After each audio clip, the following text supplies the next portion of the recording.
بس بس بس بسم اللہ الرحمن الرحیم.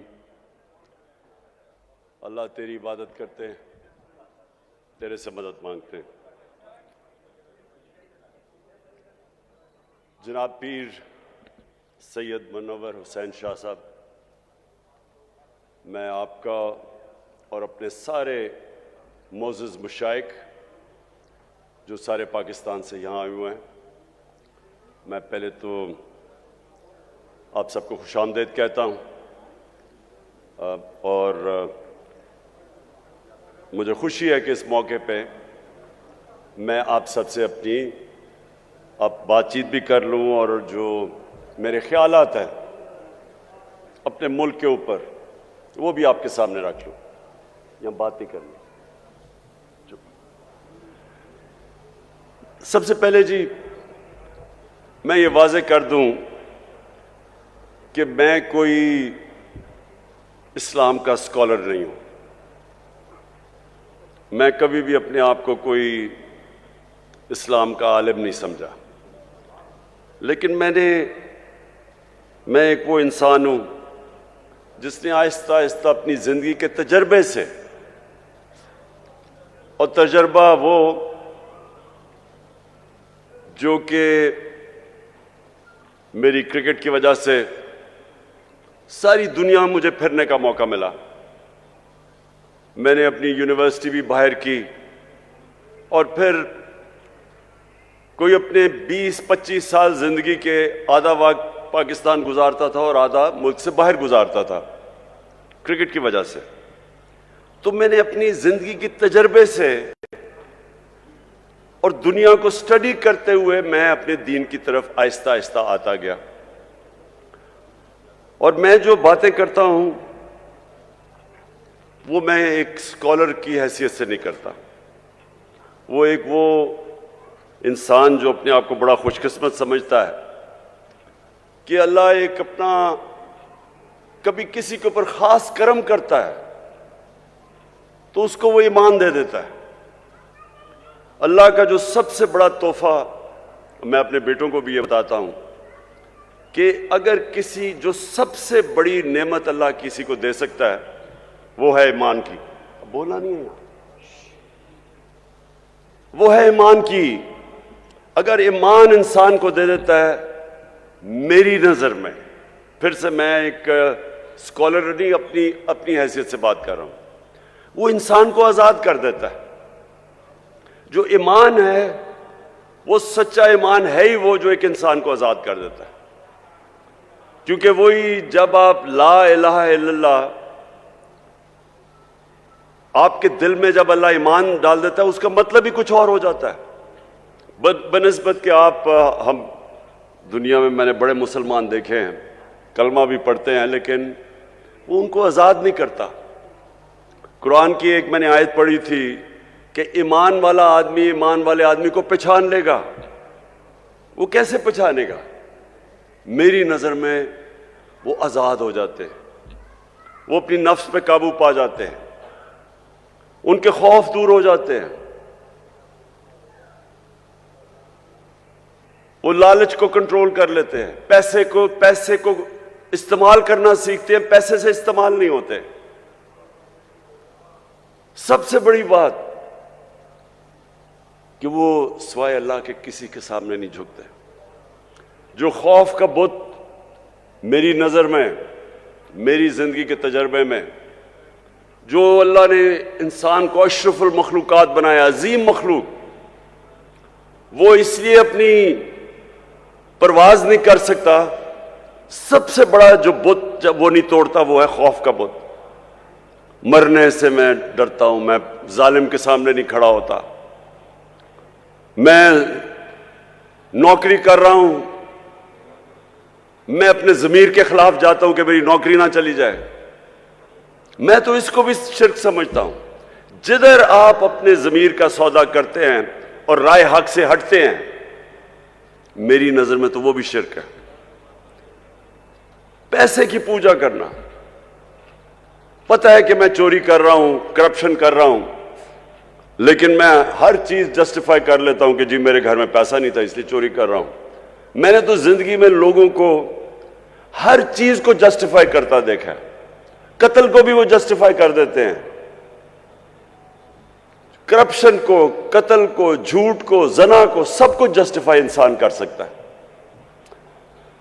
تو جو ایمان ہوتا ہے وہ انسان کو بدل دیتا ہے، وہ اصل میں انسان کا جو قبلہ ہے وہ صحیح قبلہ آ جاتا ہے، اس کا ڈائریکشن زندگی کا بدل جاتا ہے، وہ بجائے دنیا میں رہنے کے وہ اپنی آخرت کی فکر کرنی شروع کر دیتا ہے، اور وہ پھر اس کا کیریکٹر بھی بدلنا شروع ہو جاتا ہے۔ کبھی بھی انسان کا کیریکٹر نہیں بدلتا میری نظر میں، جب صرف ایمان ہی کیریکٹر بدل سکتا ہے انسان کا، تو یہ میں سمجھتا ہوں سب سے بڑی نعمت ہے اللہ کی۔ تو جب میں وزیر اعظم بنا اور میرا یہ ساری دنیا کا تجربہ تھا کہ وہ ملک جو آگے نکل گئے، جو ترقی یافتہ ملک ہیں، جدھر ہمارے یہاں سے پاکستانی مرتے ہیں ویزا لے کے ان ملکوں میں جانے کے لیے، میں نے جب ان ملکوں کو سٹڈی کیا تو میرے معزز مشائخ، میں اس نتیجے پہ پہنچا کہ وہ مدینہ کے ریاست کے اصولوں پہ ہمارے سے زیادہ قریب ہیں،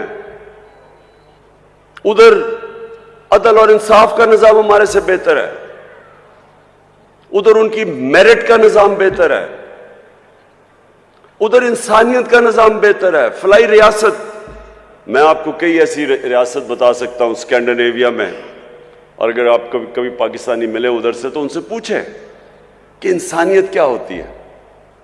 ہمارے تو نبی صلی اللہ علیہ وسلم نے تب تقریباً 1500 سال پہلے دنیا کی سب سے پہلی فلاحی ریاست بنائی تھی۔ اس سے پہلے تو کوئی فلاحی ریاست نہیں تھی، بادشاہ تھی، طاقتور کے پاس سب کچھ تھا، کمزور کے پاس کچھ نہیں تھا۔ جو انسانی نظام اور جو جانوروں کے نظام میں فرق کیا ہے؟ جانوروں کے نظام اور انسان میں کیا فرق ہے؟ میری نظر میں جو اللہ نے اپنے سارے پیغمبر بھیجے تھے 1,00,000 سے زیادہ، وہ سارے ایک ہی پیغام دینے آئے تھے کہ جانوروں کی جو جانوروں کی بستی ہوتی ہے اس میں انصاف نہیں ہوتا، اس میں جس کی طاقت اس کے پاس سب کچھ ہے، کمزور کے کوئی حیثیت نہیں ہوتی اس میں، اور وہاں انسانیت نہیں ہوتی، جو کمزور ہوتا ہے وہ بھوکا مر جاتا ہے وہاں۔ جو انسانی نظام ہوتا ہے، انسانی نظام فرق ہی ان دو خاص چیزوں پہ ہوتا ہے کہ وہاں انسانیت ہوتی ہے، وہاں رحم ہوتا ہے، اور پھر ادھر عدل اور انصاف ہوتا ہے۔ یہ دو بنیاد ہیں جو فرق کرتی ہے ہمیں جانوروں سے، اور سارے اللہ کے پیغمبروں کا بنیادی پیغام ہوتا یہ ہے۔ تو ہم نے جو مغرب میں ریاستیں دیکھی، مجھے افسوس سے کہنا پڑتا ہے کہ میں نے پاکستان میں تو نہیں دیکھا ویسی انسانیت، میں نے تو یہاں ویسا انصاف نہیں دیکھا۔ میں نے تو میرٹ بھی انصاف کا حصہ ہے کہ جو محنت کرتا ہے اس کو اس کا حق ملنا چاہیے، میں نے تو یہاں نہیں دیکھا۔ آپ دیکھ لیں، آپ کے خاندانی یہ جو 2 پارٹیز ہیں، 2 خاندان ہیں، وہ ان کے خاندان کے علاوہ کوئی اوپر ہی نہیں آ سکتا۔ یہ تو مدینہ کی ریاست آپ سٹڈی کریں، جو محنت کرتا تھا، جو اچھے کام کرتا تھا وہ اوپر چلا جاتا تھا۔ سلمان فارسی کی مثال دیتے ہیں، تو باہر سے آیا تھا، اس کو انہوں نے کیونکہ اس پہ قابلیت تھی اس کو اوپر آنا پڑا، میریٹوکریسی تھی، وہ انصاف کا حصہ ہے۔ ہمارے ملک میں دیکھ لیں کتنی میریٹوکریسی ہے۔ میں نے کہہ دیا کہ آرمی چیف کو میرٹ پہ آنا چاہیے، مصیبت پڑ گئی ساری جگہ۔ تو یہ ہمارے مسئلہ یہ ہے کہ میرٹ کا مطلب ہی نہیں ہمیں سمجھ۔ آپ اگر دنیا میں مقابلہ کر لیں، جس معاشرے کے اندر انصاف اور میرٹ ہوتا ہے وہ آگے نکل جائے گا اس معاشرے سے جس میں میرٹ نہیں ہوتا۔ 2 کرکٹ ٹیم چلے، میں نے کرکٹ میں 20 سال دنیا میں انٹرنیشنل کرکٹ کھیلا، ایک کرکٹ ٹیم میرٹ پہ سلیکٹ ہوتی ہے، دوسری سفارشوں کی ہوتی ہے۔ جو مرضی آپ کر لیں میرٹ والی ٹیم جیت جائے گی۔ اسی طرح جس ملک کے میرٹ پہ ادارے اوپر آتے ہیں وہ آگے نکل جائے گی. تو سب سے پہلے تو انصاف, اور پھر جو فلاحی ریاست جدھر انسانیت ہوتی ہے, جدھر آپ اپنے کمزور طبقے کی فکر کرتے ہیں, جدھر آپ ذمہ داری سمجھتے ہیں کہ میرا جو لوگ ہیں بیچارے جو نچلے طبقہ ہے, ہماری اسٹیٹ کی ذمہ داری ان کو تعلیم دیں, ان کے لیے علاج کریں, ان کا صحت کا دھیان رکھیں, ان کی نوکریاں کریں.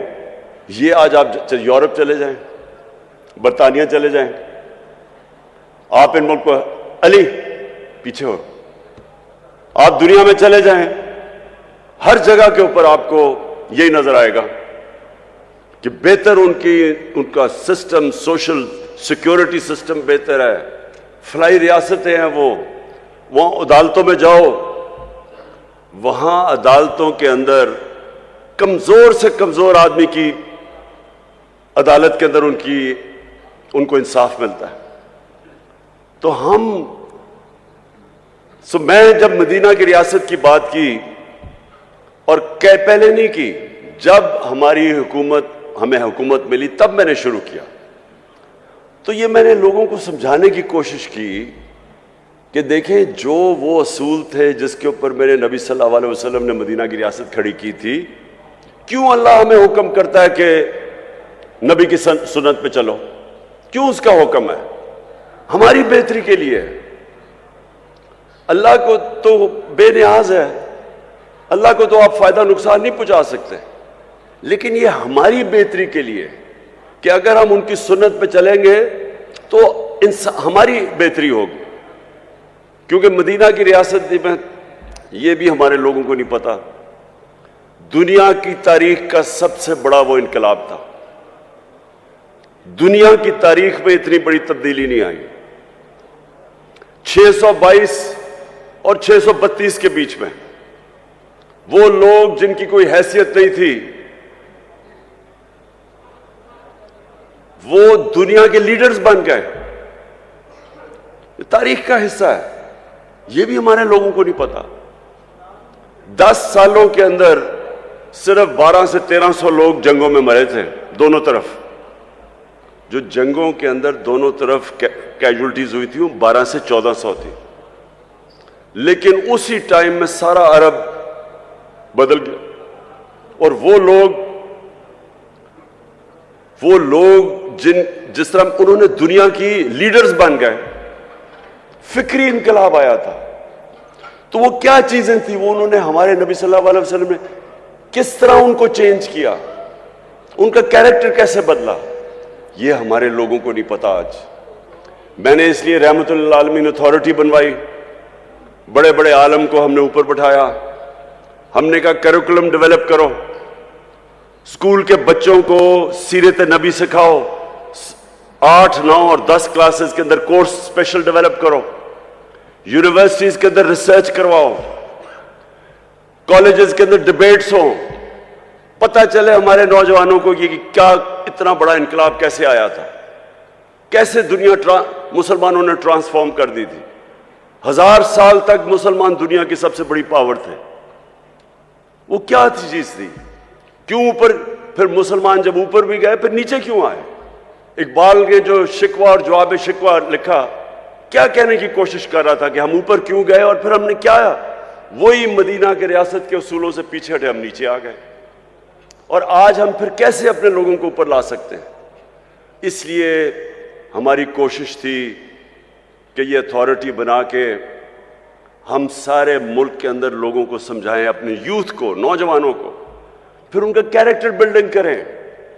اس وقت ہمارے بچوں کے اوپر جو پریشر ہے, میں اپنے معزز مشائخ آپ سب کے سامنے کہہ رہا ہوں, موبائل فون نے دنیا بدل رہا ہے. موبائل فون کے اوپر جس طرح کا مٹیریل آج ہے, انسانی تاریخ میں بچوں کے پاس اس طرح کی چیزیں نہیں ہیں. پورنوگرافک مٹیریل ہے, ہر قسم کا گند ہے, فائدہ بھی ہے, علم بھی ہے, لیکن دوسری طرف ہر قسم کا اس میں ایکس ریٹڈ مٹیریل ہے جو بچوں کو, کبھی انسانی تاریخ میں بچوں کو یہ چیزیں نہیں دیکھتی تھی. اگر اب ہم اپنے بچوں کی تربیت نہ کریں, اور میں سمجھتا ہوں کہ تربیت ہو ہی ایک طرح سکتی ہے کہ ہم سیرت نبی سے بچوں کو پڑھائیں, ان کا کیریکٹر بلڈنگ کریں. ایک چیز ہے جس طرح ہم اپنے بچوں کو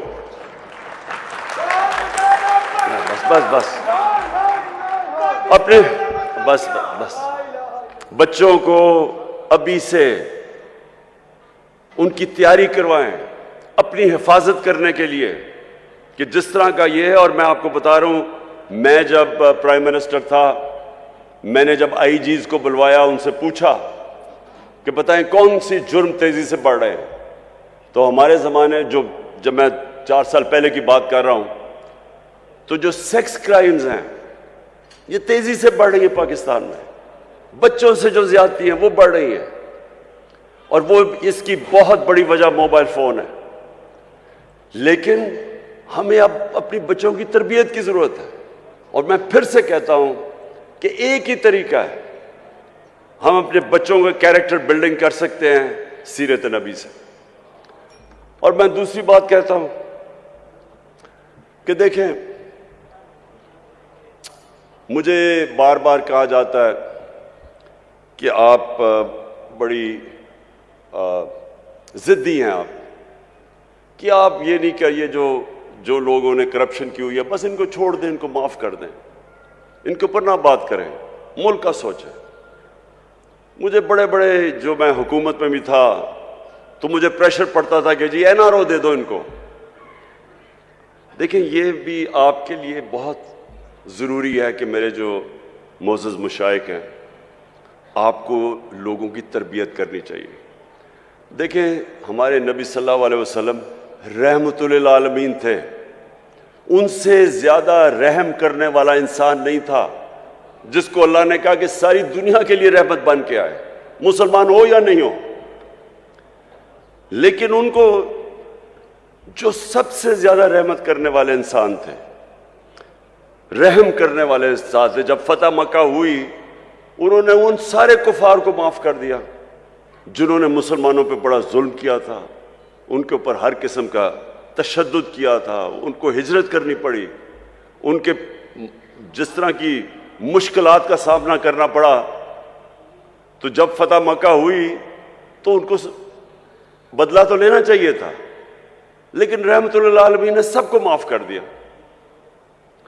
لیکن جب ان کے پاس ایک آدمی آیا اور کہا کہ دیکھیں جی یہ قریش کی لڑکی نے چوری کی ہے, یہ قریش کی لڑکی ہے, اس کو معاف کر دیں, تو تب انہوں نے کہا کہ میری بیٹی بھی اگر چوری کرے گی اس کو بھی معاف نہیں کیا جائے گا. یعنی جدھر چوری, آپ جس دن چوری کو معاف کرنا شروع کر دیں آپ اپنا معاشرہ تباہ کر دیتے ہیں. انہوں نے جو ان کی حدیث ہے, اللہ کے آخری پیغمبر کی جو حدیث ہے, اچھا, اور مجھے یہ بھی نہیں سمجھ آتی کہ یہ اس کے اوپر کنٹروورسی کیوں ہے, جب قرآن میں واضح لکھا گیا ہے کہ نبی صلی اللہ علیہ وسلم اللہ کے آخری پیغمبر ہیں, تو اس کے اوپر ڈیبیٹ کیوں ہے؟ جو نہیں مانتا وہ مسلمان ہی نہیں ہے. اس پہ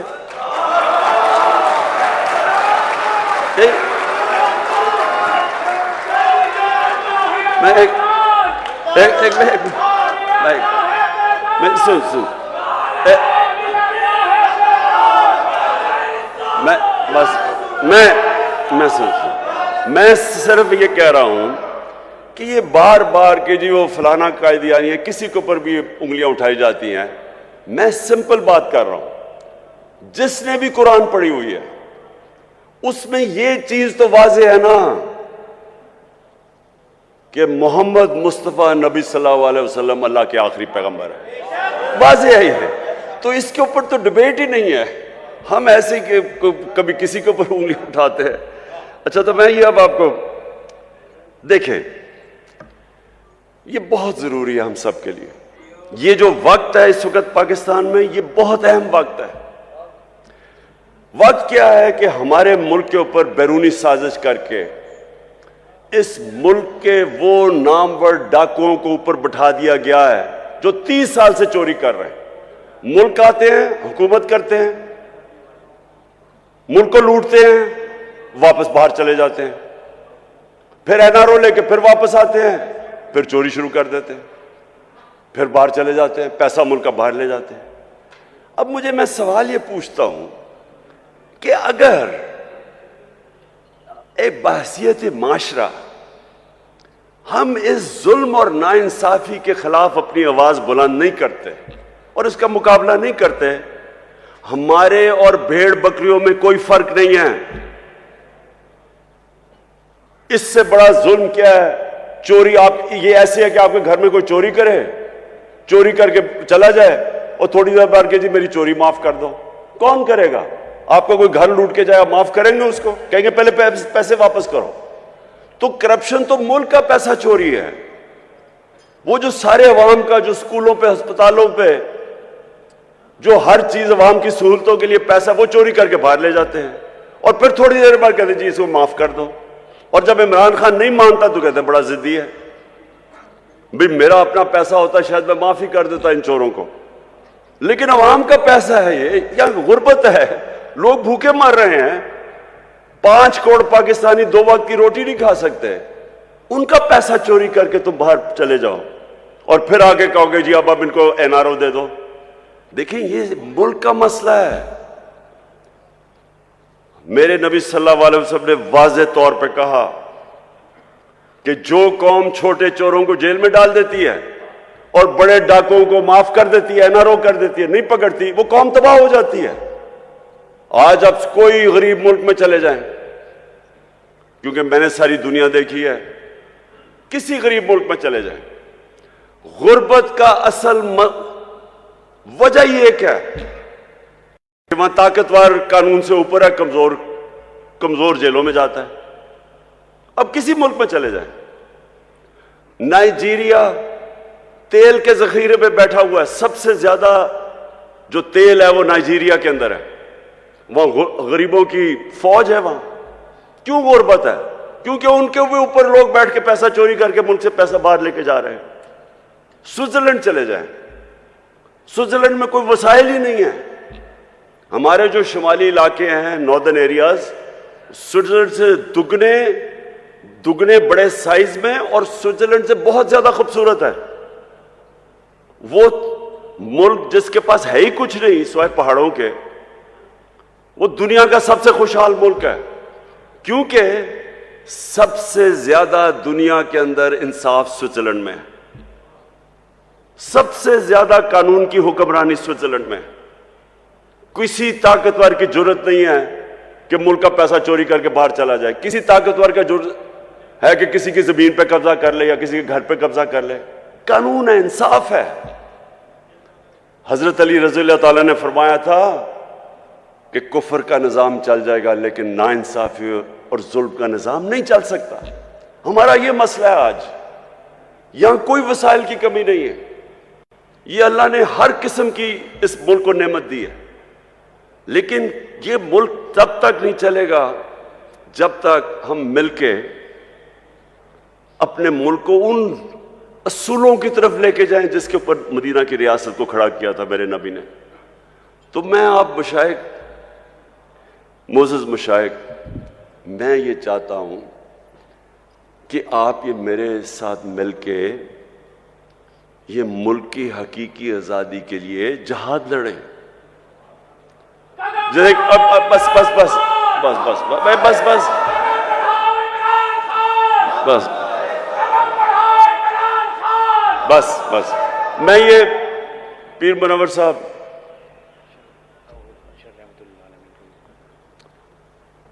پیر منور صاحب، آپ کے بڑوں نے قائد اعظم کی مدد کی، اس سپورٹ کے بغیر پاکستانی نہ بنتا۔ بہت بڑی طاقت مشائخ کی تھی قائد اعظم کے ساتھ۔